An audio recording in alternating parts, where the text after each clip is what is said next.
person next to you. Say namaste, I bow to you. Feel the love and the unity.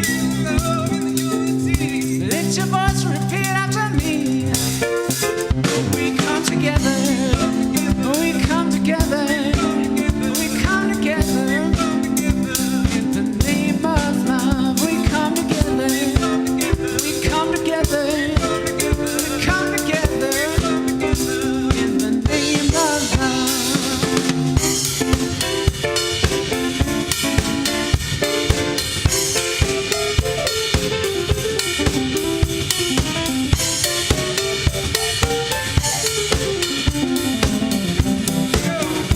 In the name of love.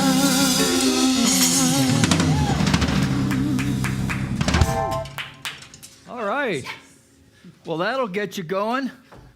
So welcome, everyone who's here in spirit, everyone who's joining us online. My name's Reverend Michael McMorrow. I am the spiritual director here at the Center for Spiritual Living. We're coming to you live from Granada Hills, California, and I am joined by our assistant minister, Reverend Nancy Woods, our music director, Mr. Ken Francis, his great number one, Jason Goldstein, and our number one, too. And then we have Mike and Evan holding down the fort in the back so that we can be here with you today online. So big thanks to them.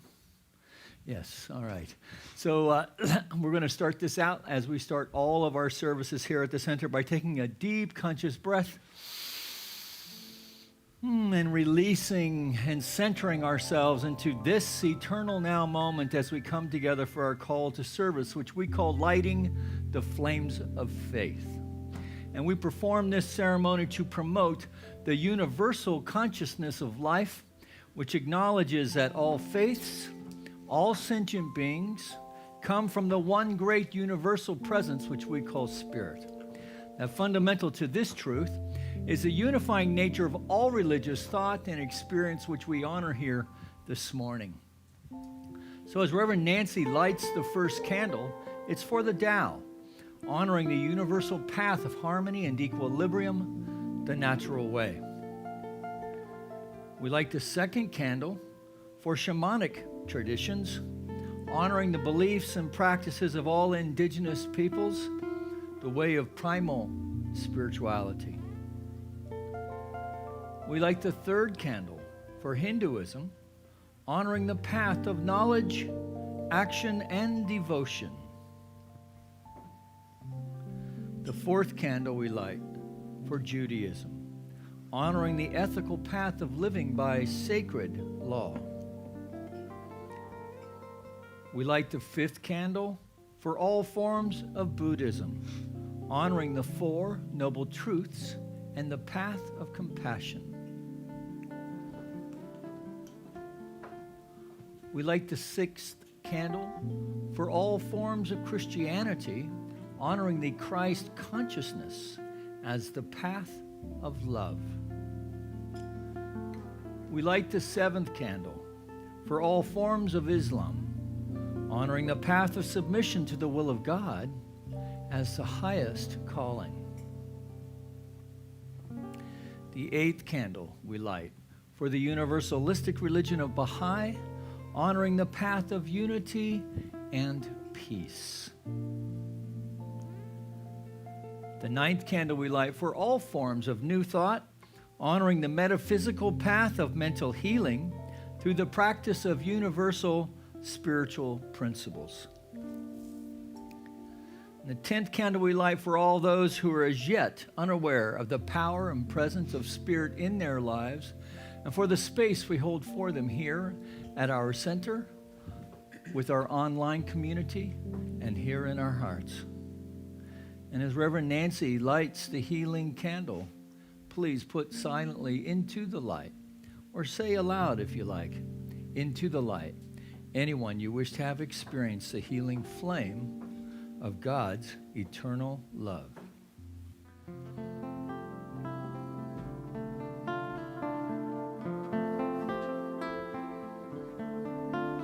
There is one flame that burns burns in our hearts.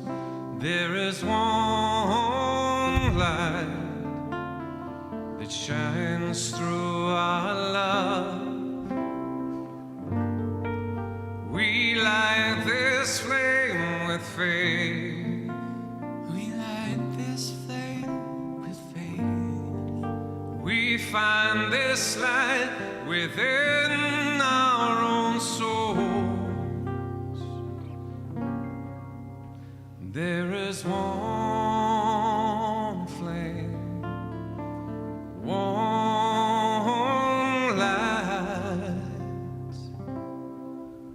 within.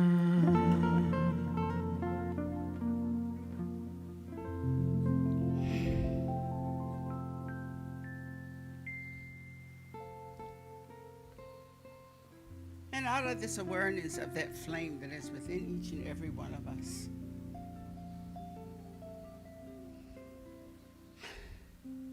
I choose to know today that the Spirit of life is really here with us, in us, and through us. In every aspect of this hour that we spend together is one in which we are expanding our awareness that there is one power, one presence, one divine love in this universe, one all-knowing power that is forever given of itself by giving it through us, as us, and for us. And in this recognition of this oneness, we express the experience of being on this plane of action, in this consciousness of love, in this consciousness of joy and peace and harmony. We allow ourselves to look within and know that it is coming forth as the words, the thoughts, and the expressions, as the songs that are sung. Every aspect is the love of the universe saying yes to life. And it's now know that there is a tremendous appreciation in my heart for this truth. This truth that I choose to live by. This truth that is carrying us all through this experience right here, right now. This truth that is letting us know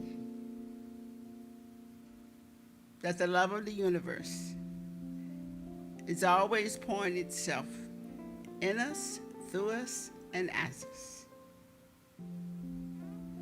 And out of this love comes the good, the wonder, and the beauty of life itself. And I am so grateful for this law of awareness. As I accept it, I welcome each person that is in the sound of my voice to know this with me as we say together, and so it is, and amen.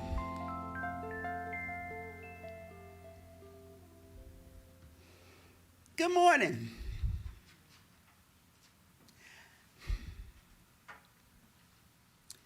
I'm choosing to share from a place today of understanding and being aware of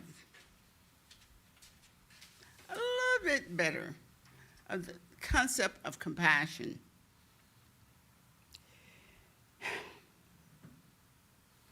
Because I know the gift of compassion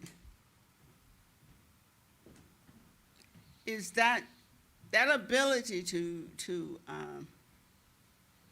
perceive the divine presence in all things.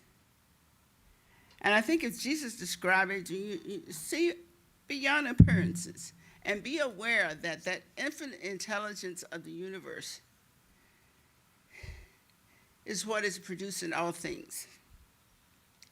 So what I gained a little deeper awareness and understanding this week is that Sometimes we want to alternate our concept of this law of attraction and this creative presence and the fact that we are creating our own experience, because we are living sometimes so fully from the imprint of society, we forget that this awareness and this inner presence is giving us the power and the ability to create a life anew. And I want to sometimes just get caught up in the things I'm hearing and the things I'm reading. And I realize that I can't practice compassion and participate in that environmental thinking that fosters anything in which is not of a loving consciousness. In order to really practice compassion, I have to know that each person is operating from a place of their foundation awareness that they have been taught or they have learned. I am able to see now more than ever that I can see each person as a divine expression doing life to the best that they can. I am able to understand and embrace the idea that in my seeking to serve and to be here as a divine presence, I bring to this experience of perception within another person, I bring to it the awareness that I have the ability to see the greatness, the power, the beauty, and the wonder of every human being that I experience. I have that ability, and sometimes I forget it. And when I forget it, I get caught up into the environmental thinking. But I know, as so many of our spiritual teachers have taught us, that the development of my inner understanding and awareness is necessary for me to experience and practice compassion. So today, I invite each one of you to join me in understanding and appreciating that all the things that are going on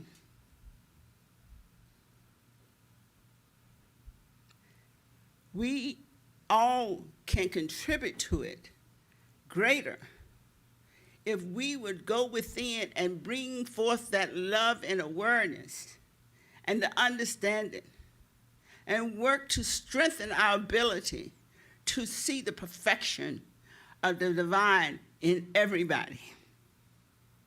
I know I'm asking for a lot, but I feel like this whole thing that we are going through, all aspects of it, is about this truth. That is my thinking. And that is our job, to shift this whole society in the world. So love is the imprint of being that we act out of. Think about that. If everybody knew that. So let's start work. Thank you for letting me share that.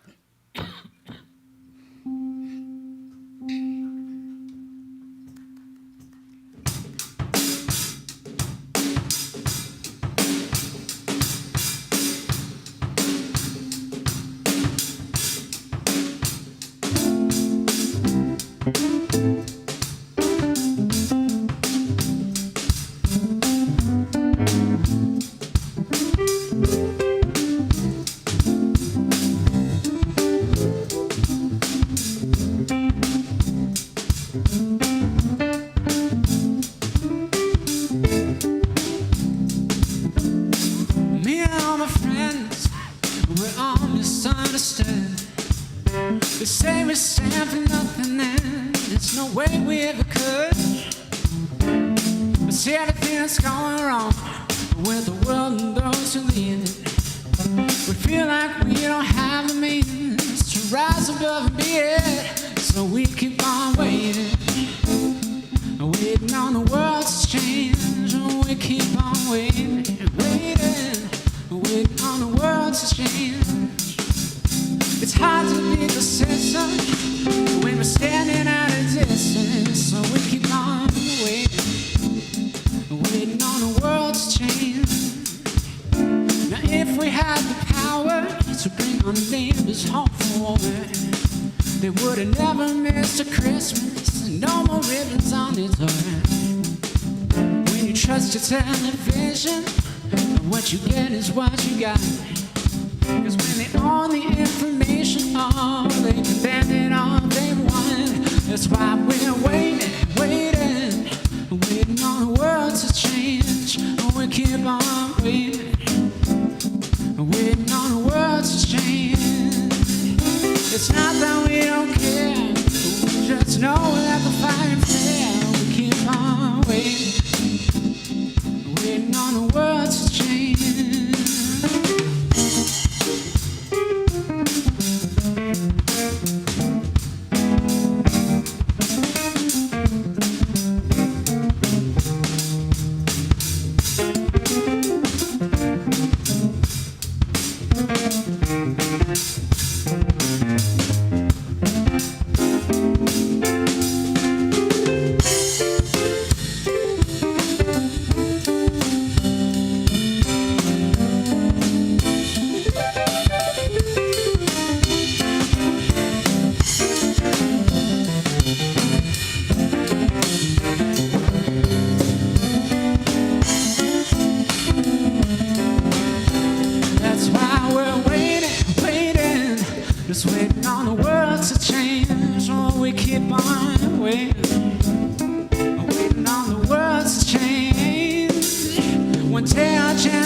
Thank you, guys. Very nice.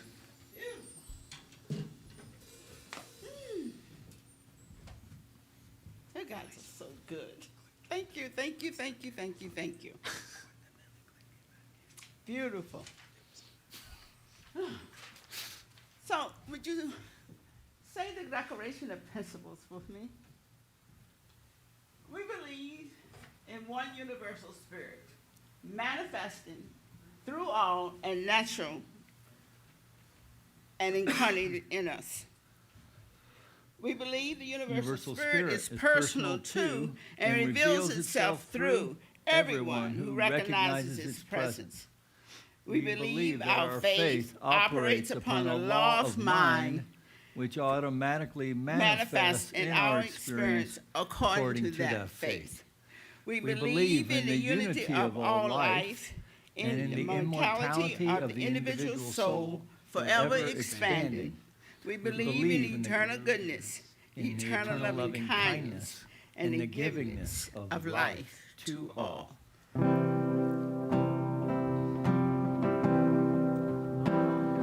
Get ready, my soul.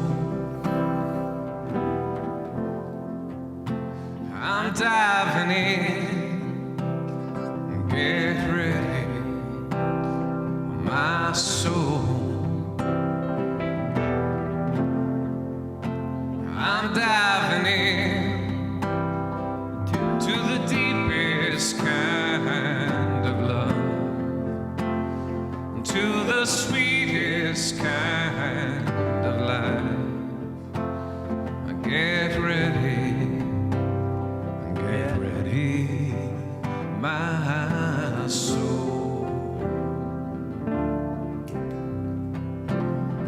Get ready, my soul. I'm down.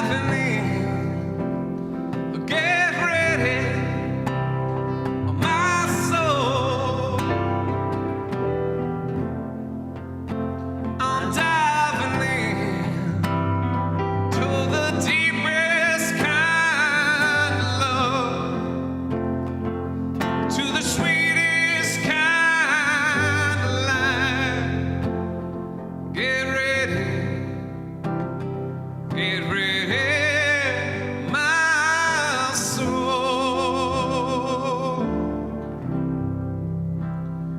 Get ready, my soul. I'm diving in. Get ready, my soul. I'm diving in into the deepest kind of love, to the sweetest kind of life. Get ready, my soul.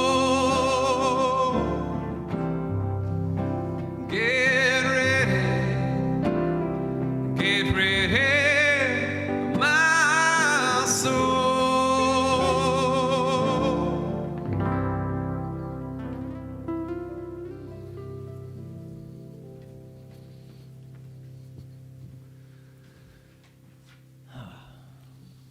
Nicely done. That song by Daniel Nema, that's a good one, huh? Yeah.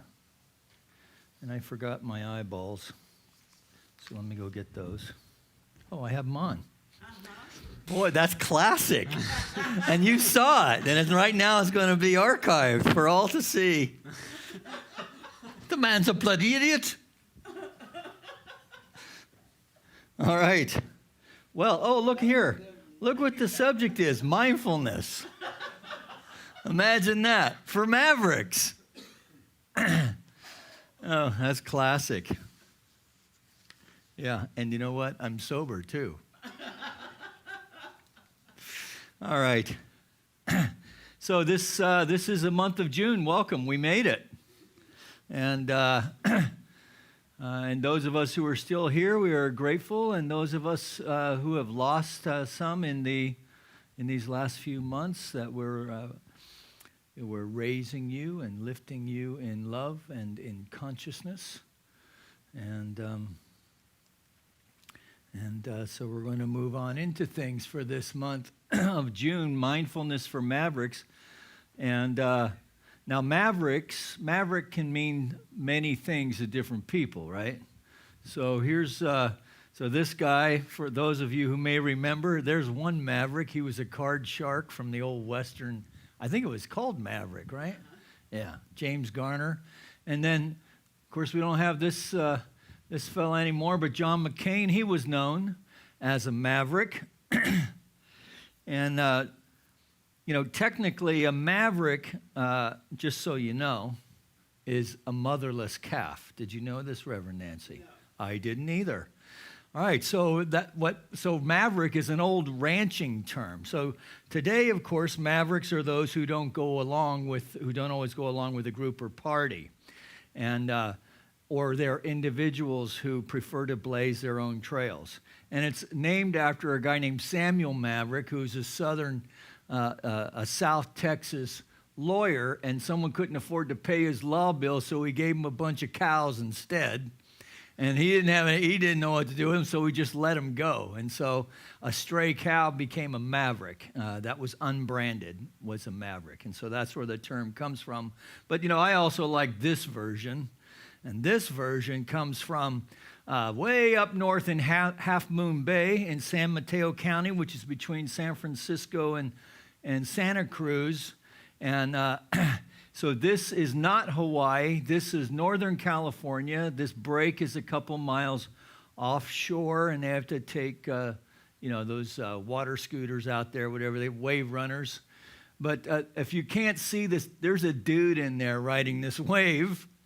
So I just can't even imagine the consciousness it takes to get in the water knowing there's a wave that big coming your way.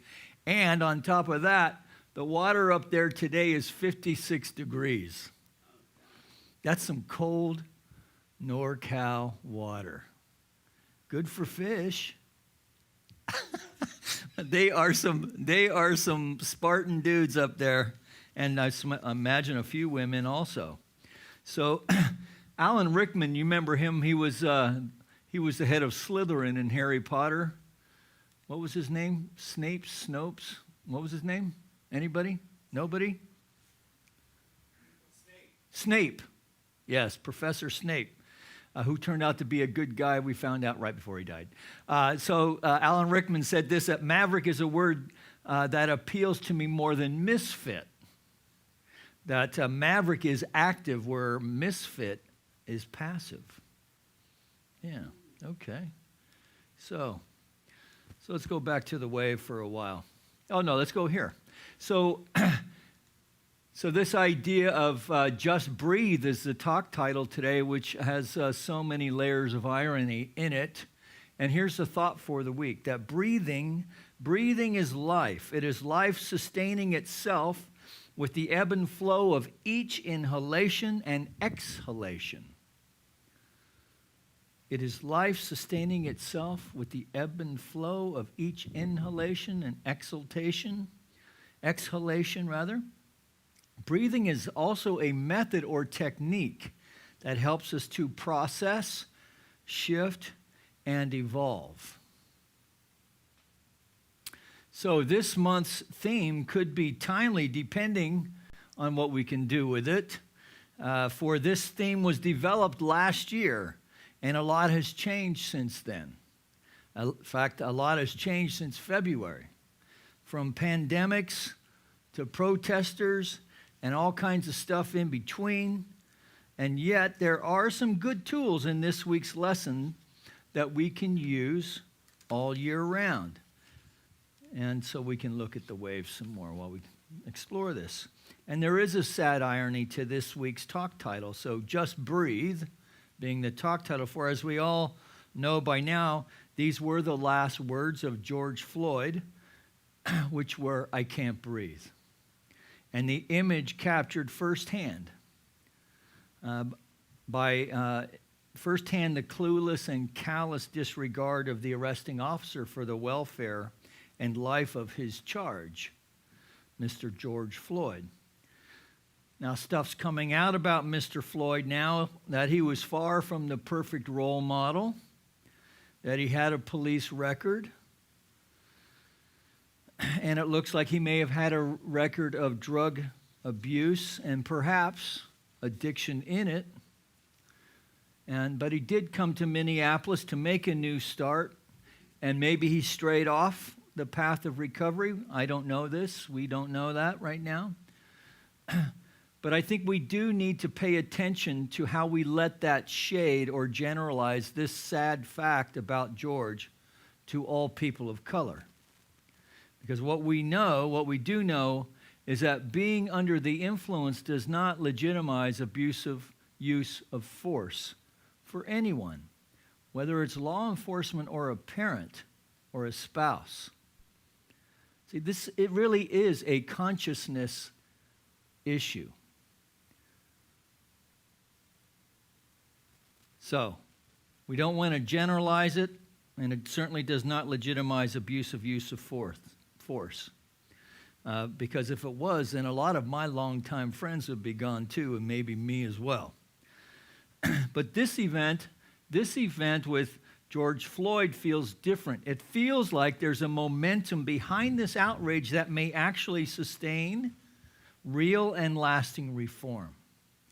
Maybe because, I've been pondering, why is this? And maybe it's just because so many people are home and free of the usual distractions and busyness that snag our attention instead of seeing what's going on here.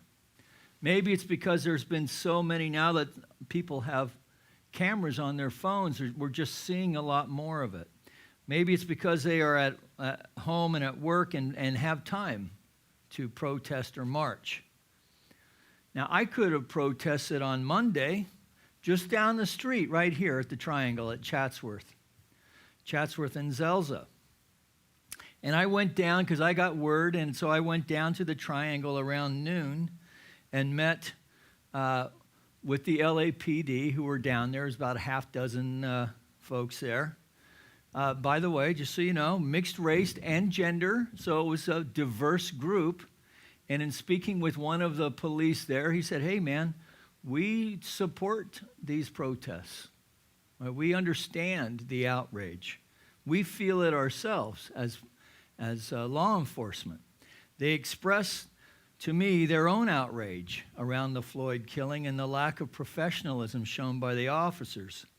And they also understand and know that it tarnishes all of them, right? So it gets generalized to them as well when stuff like this happens. And there was one really angry woman insisting that the police apologize to her for George Floyd. And frankly, I did try to reason with her, to be honest with you, but she wasn't having it. But to be angry is not enough. To be outraged is not enough.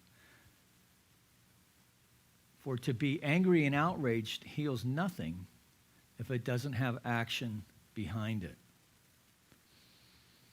And I did not want to support anger and outrage in this way.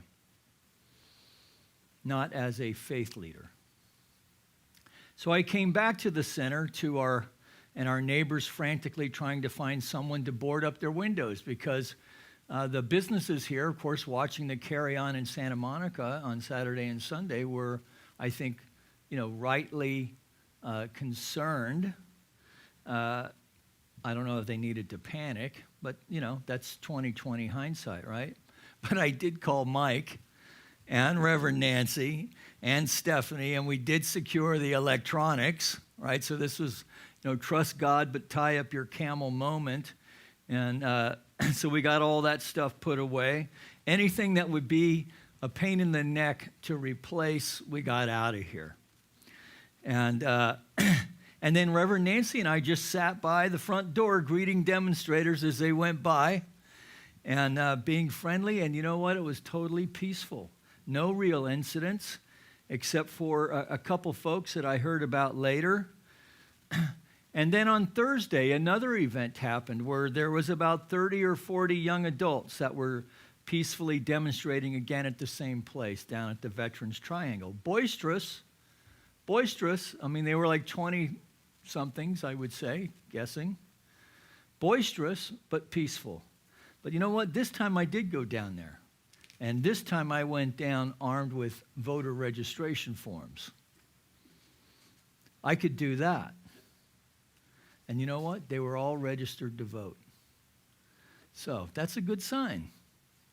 That's a good sign. It's not just about making noise and drawing attention to themselves, but stepping into an issue in a way that they can be seen and in a way that they can take action in. Because here's where I'm at, and I'm not going to harp on about this for weeks, but I do feel like I need to speak to it again this week. Because we as white folk, we're going to have to be more than outright outraged, to be true allies to people of color. To be successful allies is to help to facilitate and bring lasting changes to the systemic problems that are inherent in racism. And this is going to take all of us, regardless of political stripe, regardless of race, ethnicity, what our faith system is. Which means we are going to have to hear some uncomfortable stuff. We're going to need to hear uncomfortable stuff. We are going to hear what it feels like to live within the system as a person of color, and specifically as an African American person of color. And so I went looking for someone who I was acquainted with and have not really studied, W.E.B. Du Bois. And he called this idea double consciousness. So that double consciousness, it's a peculiar sensation, this double consciousness, this sense of always looking at oneself through the eyes of others, of measuring one's soul by the tape of a world that looks on in amused contempt and pity. No one ever feels his two-ness. One ever feels his two-ness, an American, a Negro. Two souls, two thoughts, two unreconciled strivings, two warring ideals in one dark body whose dogged strength alone keeps it from being torn asunder. I can't breathe.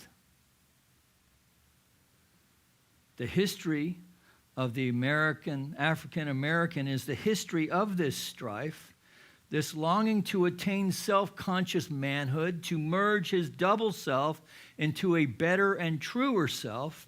And in this merging, he wishes neither of the older selves to be lost. He does not wish to Africanize America, for America has much to teach the world and Africa. He wouldn't bleach his Negro blood in a flood of white Americanism, for he knows that African American blood has a message for the world. He simply wishes to make it possible for a man to be both African American and an American without being cursed and spit upon by his fellows, without having the doors of opportunity closed roughly in his face. Now, what you need to know about this man was that he was the first African American awarded a PhD from Harvard. And the thing that's striking to me is that this information about how people feel about being black in America has been around for over 100 years. So to me, this begs the question, why hasn't information like this made it to our school boards and our textbooks and into our classrooms? Right? Because what's going to need to happen here is a shift in consciousness. And in order for this shift to happen, we're going to have to hear uncomfortable things. Now, just breathe. Now, hopefully, and I say hopefully, we will be hearing even more stuff in the coming weeks and months that is going to make us, as white folk, uncomfortable. But I think to be uncomfortable is a good sign and a good thing. That we need to go within. Look for complacency. Right? I don't think we're going to find, for most of us, we're not going to find that racist, that overly racist white supremacist bone within. It's going to be much more subtle. It's going to be the ways that we could have spoke up and didn't. Now, we're going to need to listen deeply to all people of color in the coming months. That we're going to need to do the deep work within the shadow of our own consciousness and to make ourselves ready for the coming changes. Because it sure feels like it's coming, just like that Maverick wave. And it's going to take a shift in consciousness in all areas of life, in all areas of our public life. And I think we are up to the task. That we are up to the task to know that there is enough to share, that we even live on the overflow, and that we are fed up enough with the injustices that we have been witnessing and standing maybe on the sidelines about, that we are even now ready to fund them if necessary. Education, community support, enough that lifts folks out of poverty once and for all, that integrates all of our neighborhoods and encourages us to grow together as peacefully and harmoniously as we can muster one day at a time. Now, this is a generational project. Right? This is a decades-long project for the shift to happen. But we need to, we have some legislation in place, and that's a good thing. Right? Now we need to bring the consciousness to support it, to see the ways and to address the ways that although it may be in the law books, we're not seeing it demonstrating in the consciousness and in the practice of our community life together. And it's time. It's time. It's time we do it for African Americans and for Latinos, and for all people of color, for women. Right? It's time to lift, for all of us to come together and lift and raise each other and respect each other in love and the deepest forms of compassion that we can muster. Now, and again, one day at a time. This is not going to be, to me, I don't think it's going to be easy stuff. Maybe you think it's a snap. And that's going to take some dollars. Yeah, dollars. Take another deep breath. But here's the thing. For people of our faith stripe, we can use all of this for our spiritual practice. We can breathe into it because we've already talked about that feelings come and go like clouds in a windy sky. That conscious breathing can be our anchor. Thich Nhat Hanh, the Vietnamese monk. That breathing is life. That breathing is life. We said this at the beginning. Breathing is life. It is life sustaining itself with the ebb and flow of each inhalation and exhalation. Breathing is also a method or technique that helps us process, to shift, and evolve.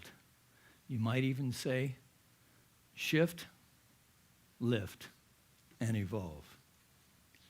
So in his publication, Money is God in Action, Reverend Nancy's old teacher, Raymond Charles Barker, quotes another minister, Reverend Dr. Harry Emerson Fosdick, at the beginning of his little pamphlet.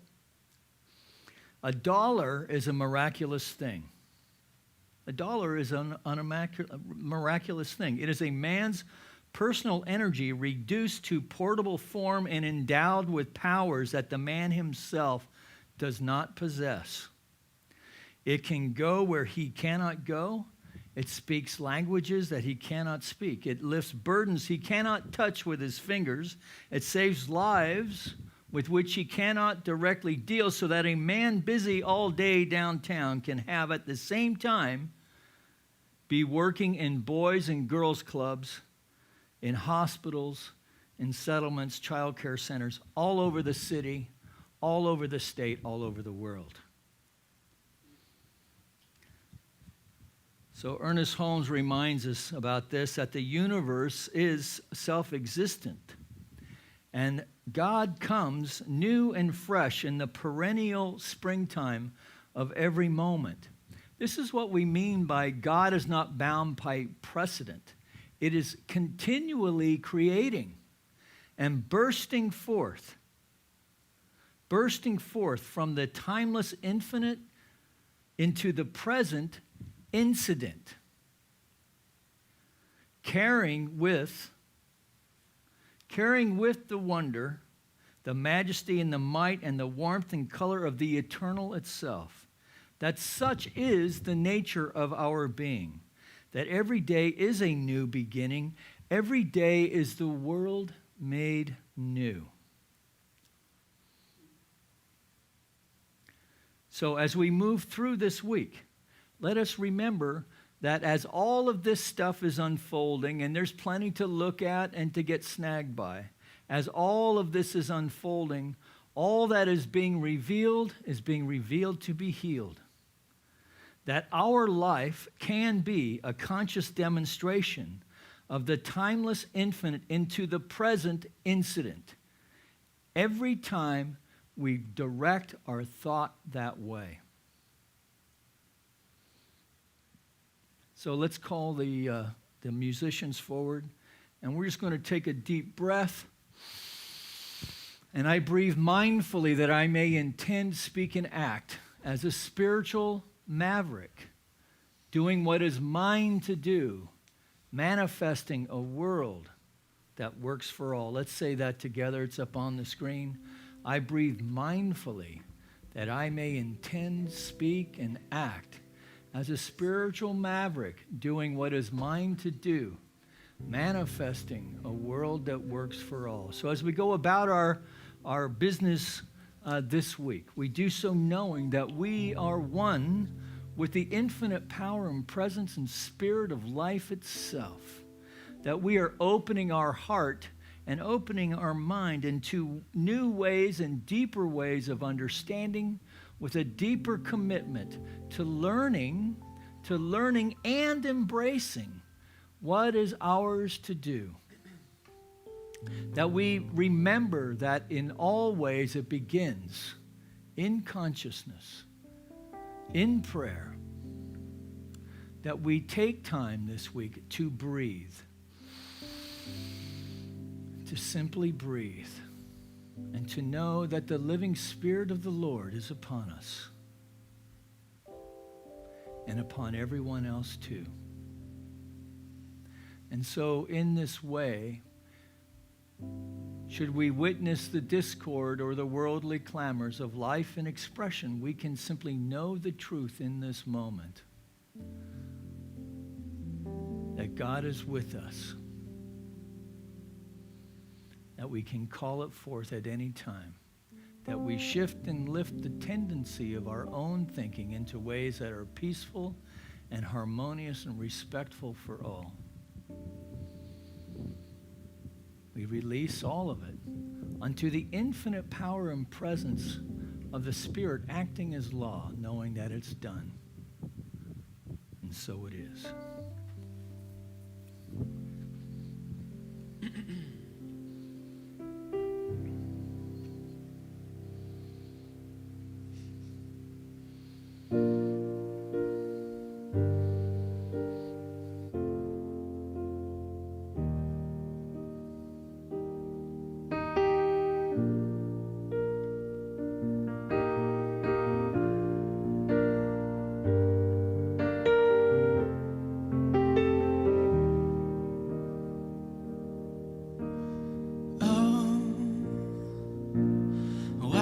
So sad, the tears are in your eyes.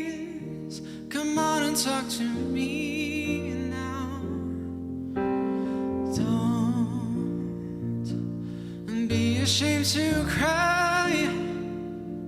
Let me see you through, 'cause I've seen the dark side too. And when the night falls on you, you don't know what to do, nothing you confess can make me love you less. I'll stand by you, I'll stand by you, I won't let nobody hurt you. I'll stand by you.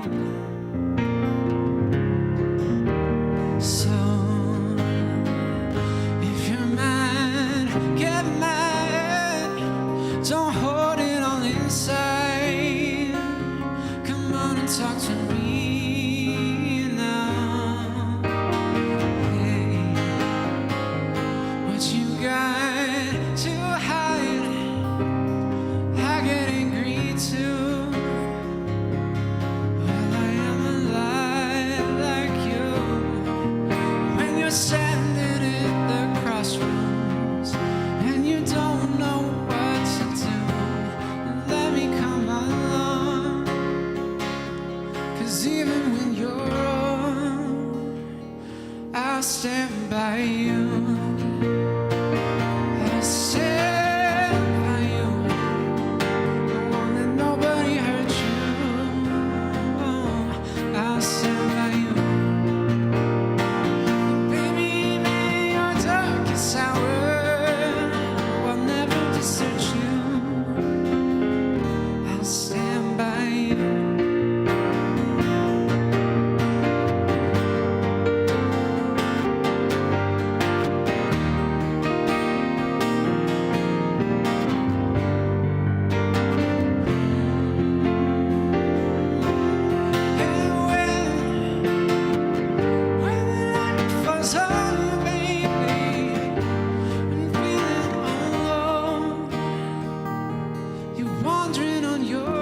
I'll stand by you. I'll stand by you. Won't let nobody hurt you. I'll stand by you. Baby, even in your darkest hour, no, I'll never desert you. I'll stand by you.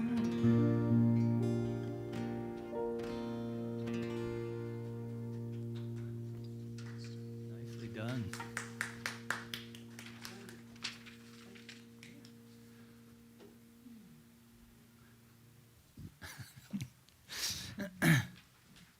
Quit playing with the phone and get up there. All right, well, thank you, Jason. That was lovely. Let's give him some more love at home there. Yeah. Thank you, guys. All right, so it is time to talk to you about giving. So let's just do it quickly, because I think you know the score by now. If you're on the website, you can find the donate button here, and if you press that, it will take you to our portal page, which is right here in me pocket. Boy, I am not on it today at all. All right, so you can use your debit or credit card here. If you have a PayPal account, you already know how to do all this. Your phone that'll look like this, just give it a few swipes. You'll get to this page here. It'll also take you to this portion of our portal page. And if you're on our YouTube channel, you can find it here. All of them take you to the PayPal page, and you'll see that portal. And then if you want to mail in your blessing, then you can do that at the address here. And of course, the easiest way for you and for us is to use PayPal when you're paying your bills. And then maybe you'll even consider doing a recurring gift, which is easy for everyone, including yourself. All right, so there's the info, and now we're going to go into our offering song to give you a moment to contribute.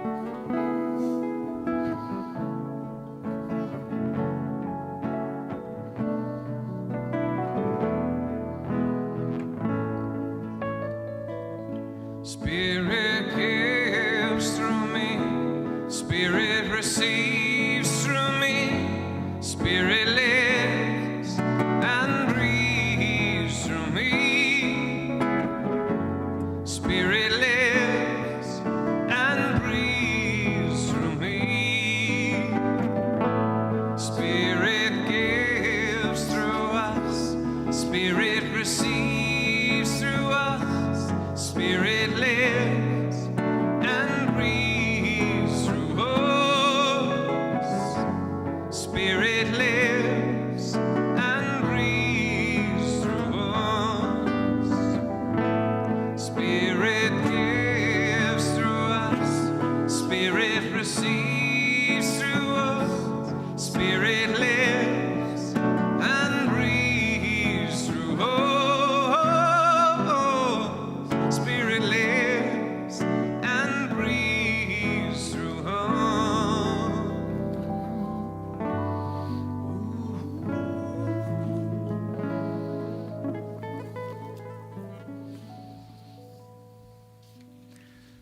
All right, so I wanted to share with you, for our blessing today, I wanted to share with you a prayer from Dr. Raymond Charles Barker, that the universe, this is entitled Money is God in Action, and is, of course, a little kickoff for our class that we have coming up with Reverend Dr. Maureen Hoyt. The universe supports and maintains me in freedom because God is the source and the continuance of good. The mind which created me sustains me. The money is God's means of giving me ease and freedom.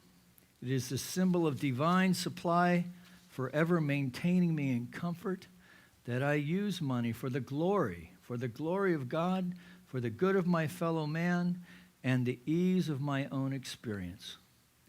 I believe God wants me to be happy and prosperous.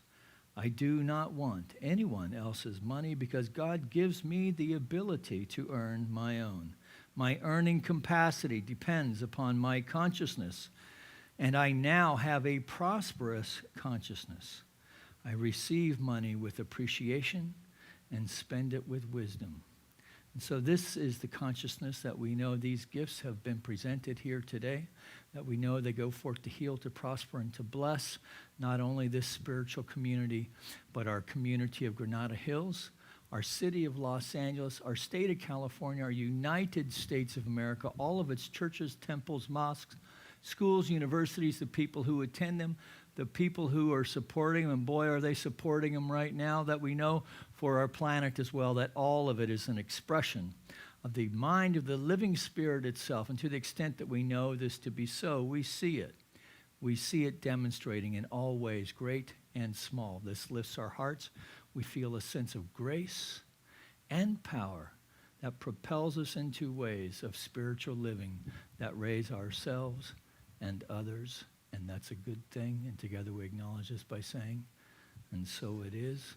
So please help me thank at home. Come on up, Rev. Please help me thank at home one more time.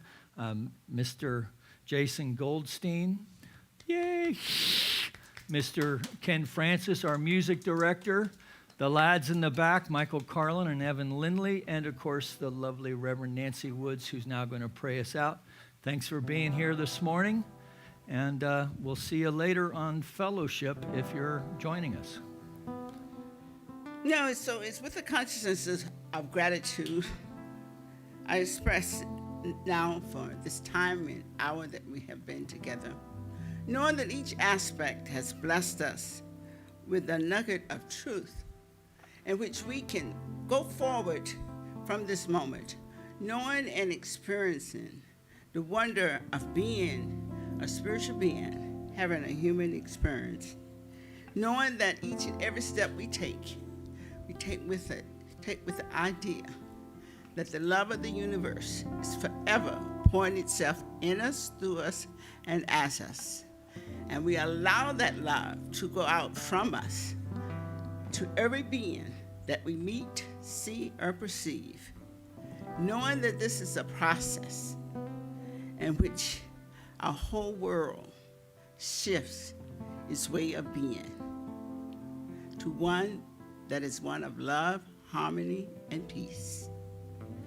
And we are so grateful to know that this is our gift to us today.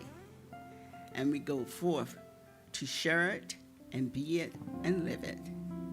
And with love in my heart, I say thank you. Thank you. Thank you for this community that has opened its heart of understanding, this Granada Hills community, this church community, this society, this world. All we embrace the idea that we willingly will live a life of love.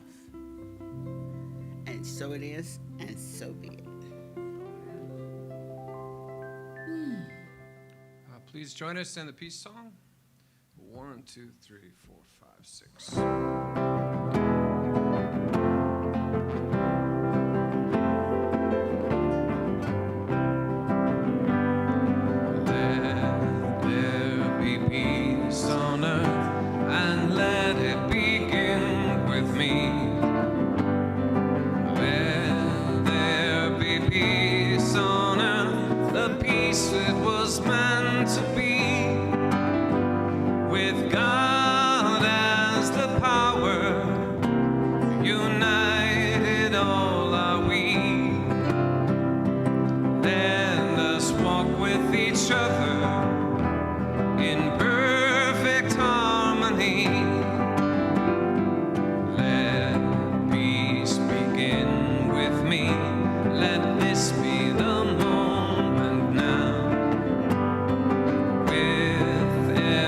Step I take, let this be my